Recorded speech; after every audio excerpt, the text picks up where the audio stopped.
Viewers welcome back to my channel study all by Nikhil. ఈ వీడియోలో file structure అంటే ఏంటి, ఫైల్ అట్రిబ్యూట్స్ అంటే ఏంటి, దానికి సంబంధించిన ఇన్డెప్త్గా అయితే ఈ వీడియోలో అయితే మనం తెలుసుకుందాం. ఇంకా మన ఛానల్ ఎవరైనా సబ్స్క్రైబ్ చేసుకోకపోతే సబ్స్క్రైబ్ చేసుకోండి, లైక్ చేయండి, షేర్ చేయండి. మన ఛానల్ సబ్స్క్రైబ్ చేసుకోవడం అయితే మర్చిపోద్దు. ఇంకా అప్కమింగ్ వీడియోస్ అనేవి మీకు నోటిఫికేషన్ కింద వస్తాయి బెల్ ఐకాన్ యాక్టివేట్ చేసుకుంటే. నెక్స్ట్ వచ్చేటప్పటికి ఏంటంటే విత్ ఇన్ ఫ్యూ డేస్ తర్వాత ఈ ఓఎస్ కంప్లీట్ అవ్వగానే మన HTML CSS ఫుల్ కోర్స్ అయితే స్టార్ట్ చేస్తాము. అలాంటి ఇన్ఫర్మేటివ్ వీడియోస్ మీరు మిస్ అవ్వకుండా ఉండాలంటే ఇప్పుడే మన ఛానల్ అయితే సబ్స్క్రైబ్ చేసుకోండి. ఓకేనా, let's go to the video.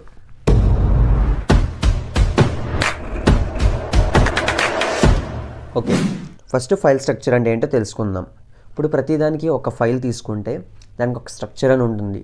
ఆ స్ట్రక్చర్ ప్రకారంగా మనం కంటెంట్ అనే దాన్ని ఇస్తే ఆపరేటింగ్ సిస్టమ్ కూడా అది ఐడెంటిఫై చేసి దాని ప్రకారంగా దాన్ని అయితే ఎగ్జిక్యూట్ చేయడం అయితే జరుగుతుందన్నమాట. దాన్నే మనం మెయిన్గా ఫైల్ స్ట్రక్చర్ అని అంటాం. ఓకేనా, దీనిలోకి వచ్చేటప్పటికి మెయిన్గా 3 టైప్స్ ఉంటాయి. ఒకటి టెక్స్ట్ ఫైల్, ఇంకోటి ఆబ్జెక్ట్ ఫైల్, ఇంకోటి సోర్స్ ఫైల్.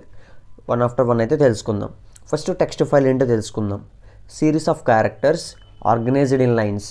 ఇప్పుడు for example human readable language ఏదైతే మనం టైప్ చేస్తామో ఒక TXT ఫార్మేట్లో దాన్ని మనం టెక్స్ట్ ఫైల్ అని అంటాం. For example welcome back to my channel study all by Nikhil అనేది నేను టైప్ చేసా, క్లియర్గా నేను టైప్ చేసుకుంటూ అయితే వెళ్ళాను. దాన్ని నేను ఎక్స్టెన్షన్ ఎలా సేవ్ చేస్తున్నాను, అది .txt కింద నేను సేవ్ చేస్తా. అంటే దాన్ని ఆపరేటింగ్ సిస్టమ్ ఎలా కన్సిడర్ చేస్తుంది, టెక్స్ట్ ఫైల్ కింద కన్సిడర్ చేసి దాన్ని అయితే ప్రాసెస్ చేయడం అయితే జరుగుతుందన్నమాట. ఎందుకంటే ఏవైతే ఆ ఎక్స్టెన్షన్స్ ఉంటాయో ఆ ఎక్స్టెన్షన్స్ తగ్గట్టుగానే ఆపరేటింగ్ సిస్టమ్ అనేది రియాక్ట్ అవుతుంది. అప్పుడు అది ఏం చేస్తుంది, ఇక్కడ TXT ఫైల్ అనేది ఎగ్జిక్యూట్ అవ్వగలుగుతుంది కాబట్టి దాన్ని యాక్సెప్ట్ చేస్తుంది అనమాట. దాన్ని మనం టెక్స్ట్ ఫైల్ అంటాం. సెకండ్ వన్ వచ్చేటప్పటికి ఏంటంటే ఆబ్జెక్ట్ ఫైల్స్. దీని ఎలా ఉంటుందంటే దీన్ని బైట్స్ కింద ఆర్గనైజ్ చేస్తారనమాట. Series of bytes organized into blocks. ఒక బ్లాక్లో ఒకటి, ఇంకో బ్లాక్లో ఇంకోటి, అలాగా ఆబ్జెక్ట్ ఫైల్ అనేది కన్సిడర్ చేస్తారు. అసలు ఆబ్జెక్ట్ ఫైల్ అనేది ఎలా వస్తుంది అనేది అయితే మనం తెలుసుకుందాం. ఇప్పుడు ఫర్ ఎగ్జాంపుల్ మనం ఒక C ఫైల్ కానీ PY ఫైల్ కానీ ఏదైతే మనం తీసుకుని దాన్ని మనం కంపైల్ చేస్తాం కదా, కంపైల్ తర్వాత వచ్చే ఫైల్నే మనం ఏమంటామంటే ఆబ్జెక్ట్ ఫైల్ అని అంటాం. ఇది వచ్చేటప్పటికి ఎలా ఉంటుంది, 0s 1s కింద బైట్స్ కింద ఉంటుంది అనమాట. అందుకనే మనం కంపైల్ తర్వాత వచ్చే ఫైల్ కాబట్టి దాన్ని ఆబ్జెక్ట్ ఫైల్ అని పిలుస్తాం. బ్లైండ్గా అయితే మీరు అలా అయితే గుర్తుపెట్టుకోవచ్చు. సెకండ్ వన్ వచ్చేటప్పటికి source file, series of functions and processes. ఇప్పుడు ఫంక్షన్స్ అనేవి ఎక్కడ ఉంటాయి, మనం ఇప్పుడు ఏదైతే C ఫైల్ కానీ P ఫైల్ కానీ తీసుకుంటాం కదా అది మనమే రాస్తాం. ఈ సోర్స్ ఫైల్ వచ్చేటప్పటికి ఎలా ఉంటుందంటే మనమే రాస్తాం కాబట్టి అది హ్యూమన్ రీడబుల్ లాంగ్వేజ్లో రాస్తాం. దాన్నే మనం సోర్స్ ఫైల్ అని అంటాం. ఓకేనా, ఇప్పుడు దాకైతే మనకు ఫైల్ స్ట్రక్చర్ అనే కాన్సెప్ట్ అయితే కంప్లీట్ అయింది. నెక్స్ట్ ఫైల్ అట్రిబ్యూట్స్ ఏంటంటే తెలుసుకుందాం.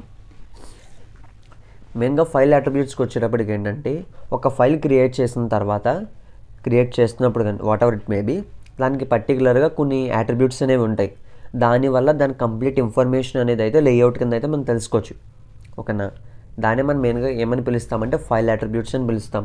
ఇందులోకి వచ్చేటప్పటికి ఏమేమి ఉంటాయంటే name, identifier, location, type, size, protection and time, date and security. ఇంకా చాలా ఇన్ఫర్మేషన్ అయితే ఉంటుందన్నమాట.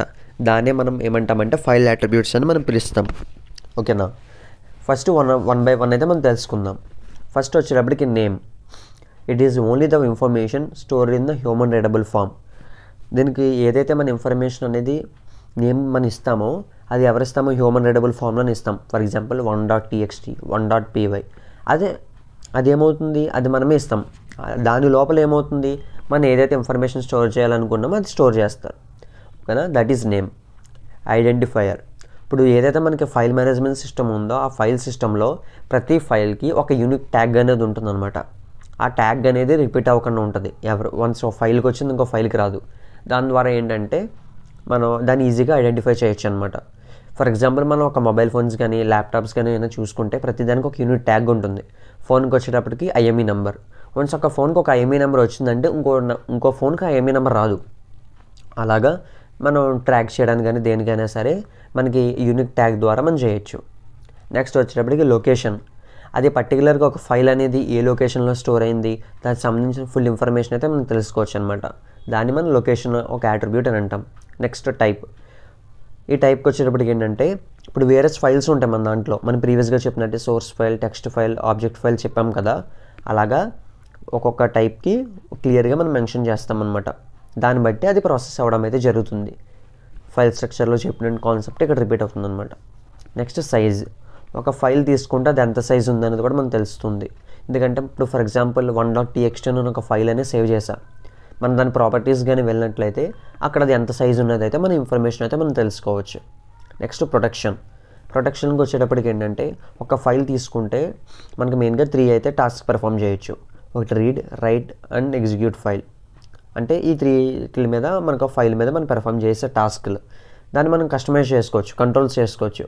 ఒక ఫైల్కి రీడ్ ఆపరేషన్ ఇవ్వడము, కొన్ని ఫైల్స్కి ఎగ్జిక్యూట్ ఆపరేషన్ ఇవ్వడం, అలా మనం డిఫరెంట్గా అయితే మనం దానికైతే డిసైడ్ చేయొచ్చు. Next time, date and security. మెయిన్గా వచ్చేటప్పటికి ఏంటి, ఆ ఫైల్ అనేది ఏ టైంలో క్రియేట్ చేసాము, దాని ఒక డేట్ ఏంటి, దాని ఒక సెక్యూరిటీ ఏమేమి ఉన్నాయి, దానికి సంబంధించిన అన్ని ఇన్ఫర్మేషన్స్ అయితే మనం తెలుసుకోవచ్చు అనమాట. దాని ద్వారా మనకు చాలా వరకు అయితే హెల్ప్ఫుల్ అవుతుంది. ఓకేనా, ఫైనల్గా ఈ వీడియోని అయితే ఎండ్ చేస్తున్నాను. That is about the file structure and file attributes. Upcoming videos కోసం మన ఛానల్ అయితే సబ్స్క్రైబ్ చేసుకోండి. మీకు ఈ కంటెంట్ నచ్చితే కంప్లీట్గా అయితే లైక్ చేయండి, మీ ఫ్రెండ్స్ కూడా షేర్ చేయండి, వాళ్ళకి కూడా యూజ్ అవుతుంది అనుకుంటే. ఓకే, ఇంకా అప్కమింగ్ వీడియోస్ మన దాంట్లో HTML CSS కోర్స్ అయితే స్టార్ట్ కాబోతుంది ఒక ఫ్యూ డేస్లో. అవన్నీ మిస్ అవ్వకుండా ఉండాలంటే ఇప్పుడే మన ఛానల్ అయితే సబ్స్క్రైబ్ చేసుకోండి. ఓకేనా, thank you and bye friends.